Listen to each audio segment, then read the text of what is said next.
સુરતમાં police commissioner સહિત પોલીસના ઉચ્ચ અધિકારીઓનો શૌર્ય સન્માન સમારોહ યોજાયો હતો, જેમાં મોટી સંખ્યામાં ઉદ્યોગપતિઓ અને લોકો ઉપસ્થિત રહ્યા હતા.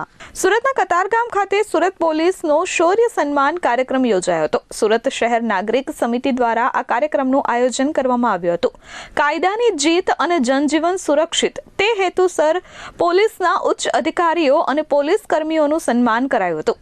સુરત શહેરના અવિરત સેવા આપતા બહાદુર પોલીસ કર્મીઓને શૌર્ય સન્માન આપી તેમનું સન્માન કરાયું હતું. સુરત શહેરના નાગરિક સમિતિ દ્વારા સુરત શહેર પોલીસ કમિશનર અનુપમસિંહ ગેહલોતનું એવોર્ડ આપી સન્માન કરવામાં આવ્યું હતું.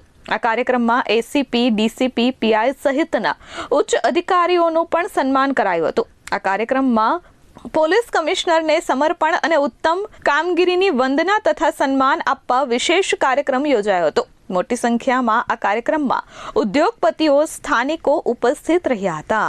કાયદાની જીત અને જનજીવન સુરક્ષિત થીમ પર જ્યારે પોલીસ કમિશનર સાહેબનું સન્માનનું આયોજન થઈ રહ્યું છે, ત્યારે મોટી સંખ્યાની અંદર લોકો ઉપસ્થિત રહ્યા છે અને મોટી સંખ્યામાં આ કતારગામ વિસ્તારમાં સુરત શહેરની સુરક્ષાને ચિંતા કરી અને જે લોકો પોતાની જે સુરક્ષાની વાત હોય ત્યારે પોલીસ કમિશનર સાહેબના સન્માન કાર્યક્રમની અંદર જ્યારે પધાર્યા છે, ત્યારે ઉત્સાહ અને ઉન્માદ અલગ કે સુરત શહેર માત્ર સુરક્ષિત નહીં પરંતુ રાજ્યના તમામ પોલીસ અધિકારીઓ આ દિશામાં કામ કરે અને દેશ સુરક્ષિત રહે એ રીતે પોલીસ કમિશનર સાહેબનું સન્માનનું આયોજન કરવામાં આવ્યું છે.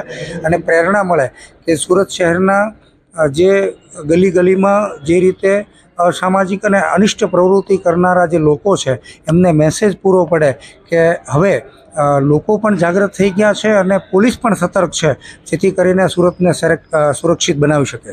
Bureau report S24 news, Surat.